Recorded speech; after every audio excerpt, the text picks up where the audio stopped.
Hello all, I am Ranjit Nath.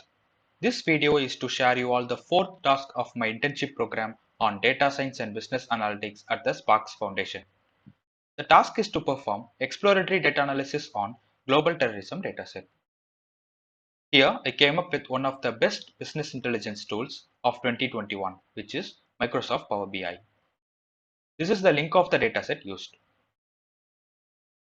While going through this dataset, we could see there are more numbers of rows and columns related to terrorist attacks which happen all over the world. Let's go through the overview of some important numerical columns in the dataset, like number of people killed, number of people got wounded, types of attacks, etc. These are the terrorist attacks happened with respect to cities and regions.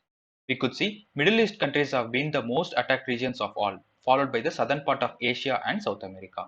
Of these, attacks due to bombs and explosives are leading in the top. With these bar charts, we could see the number of attacks and number of kills with respective to years.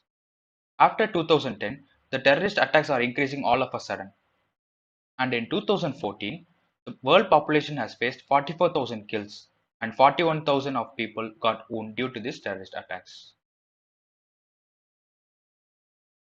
Here, we could see the countries being affected and types of attacks being carried out by the terrorists.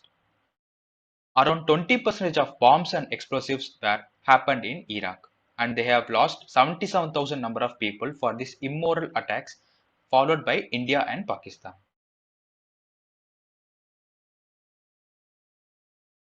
Here, with the help of these charts, we could see around 38% of attacks all over the world were happened in Middle East countries and North African countries like Iran, Iraq, Israel and Syria.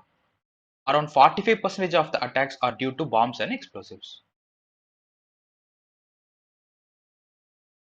Here, we could see the types of weapons used, namely bombs, explosives, guns and grenades, which involved in killing around private citizens, soldiers and government generals of various countries across the world.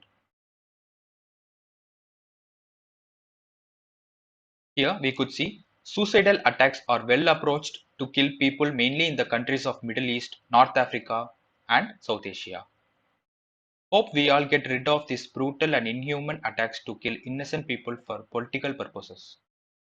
I'm ending up the presentation with one of my favorite quotes. One day I would like to turn on the news and hear there is peace on earth. Thank you all.